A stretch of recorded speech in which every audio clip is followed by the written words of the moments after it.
February 26, 2010. You can hear that my voice is still not quite back, so Rachel thankfully is going to save us the sound of me sounding like a frog and not like Kermit. Crazy, he calls me. On occasion I do. It's Crazy. By Billie Holiday. Crazy, He Calls Me by Billie Holiday from the Fallout 3 soundtrack. You may recognize it from that video game, and that's where I heard it first. But we'll talk more about that after the performance.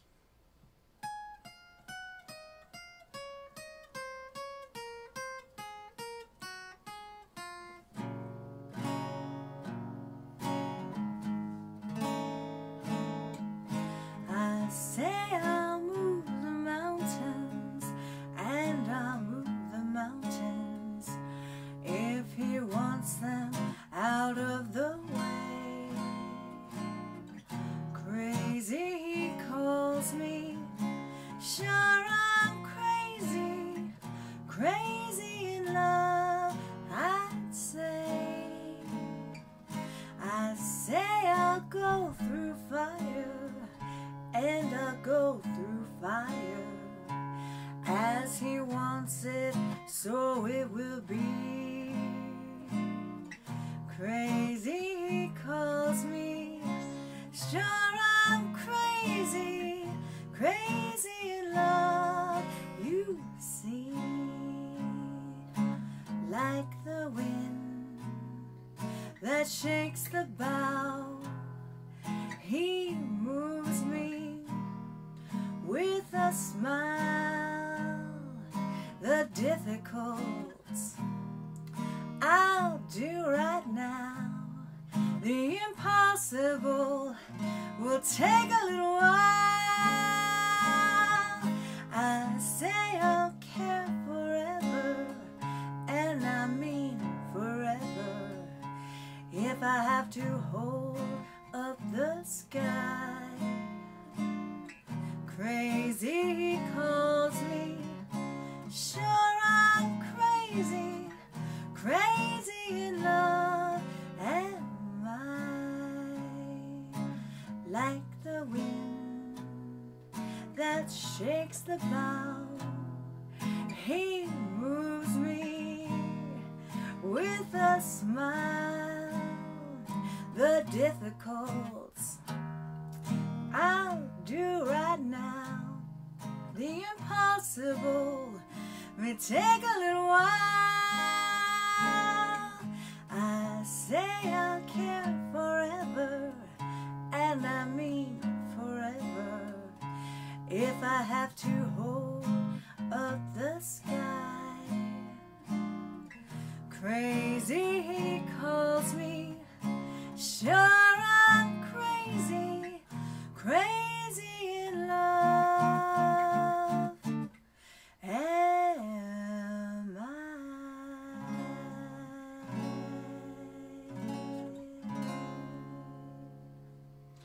Yes.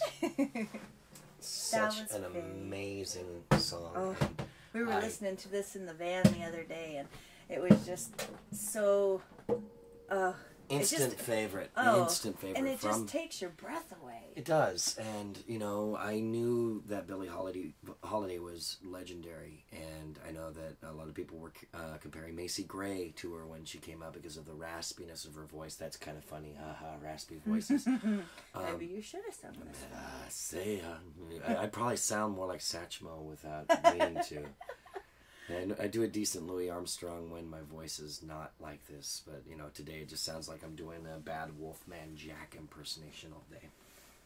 So, Fallout 3, though, the soundtrack to that game, all of the songs in there by the Ink Spots and Billie Holiday, and you've got Ella Fitzgerald, I'm pretty sure, has a song in there as well. It's exceptional choices within that. I almost, you know, of all the expansion packs that they've released for that game, I almost wish that they would release an expansion pack that is music centric, where Three Dog gets a chance to, you know, play some different music not that the ones that aren't on there are great, but you obviously hear them 50,000 times, you know, within the hours and hours and hours of gameplay. I actually enjoyed listening to him play this video game. Normally, I'm not much of a video game girl. Certain games, obviously. Tetris and Dr. Mario. Yeah, classic kind of stuff, I'm alright.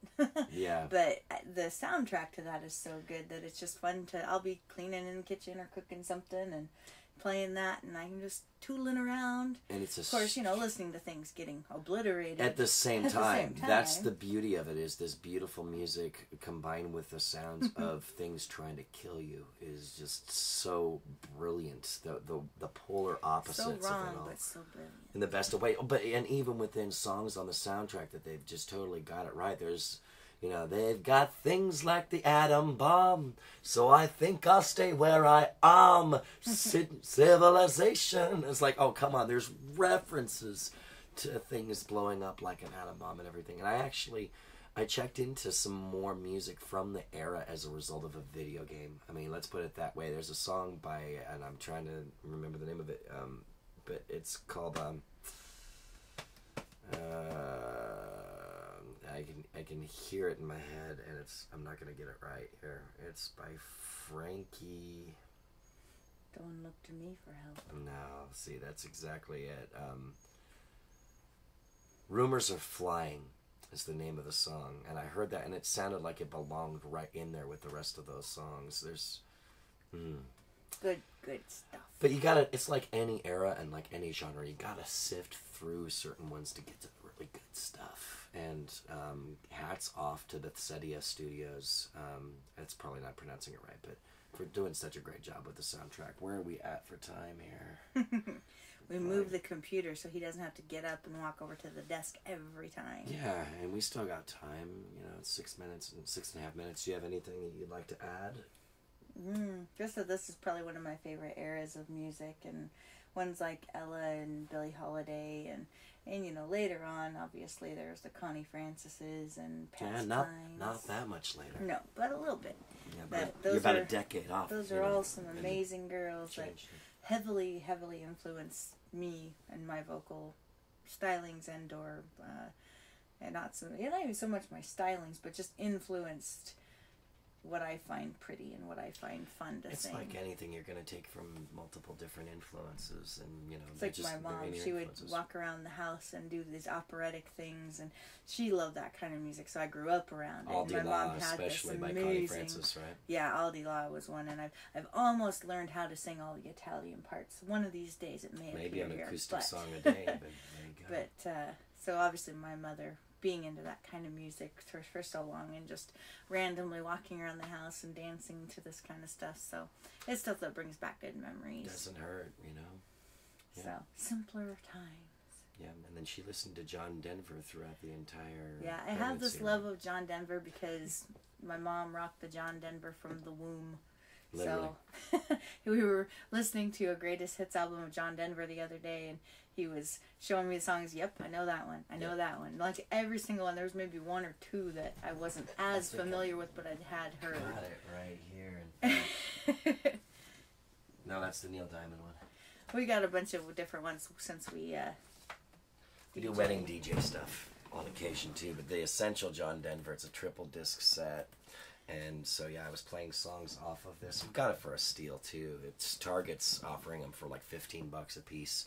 And what was funny is the other day that I was in there and I noticed that they had one of them, the Johnny Cash one, that's $15 for the triple disc set. You go and you look at the 2-disc version that's just in with all the other CDs, and it's like $22. And it's one disc shy of what the other one offers that they have right there on the shelf, too. You're educating your fans out. Well, I mean, what's going to be funny about that is years from now, oh, I remember when it was only that much money for things. Yeah. Now it would cost $100. And we don't call them dollars anymore. We call them credits. But and there's credits will do no good. Jedi mind tricks do not work on me, only money. Yes, I just referenced. They will no longer have toilet paper. It'll be the 3C show. I just referenced You just referenced Demolition Man, Man. and I just referenced Star Wars Episode 1. I think it's I love time Demolition Man. on a Billie Holiday song. I think it's almost 10 minutes anyway. I think it's They're definitely... not there anymore. I keep telling him, This you're is not just there. for our own adventure at this point, right? Choose your own adventure. If this is what you do, then go to page 14. Okay, we're almost out of time. We're going to lose it here. Goodbye. Later.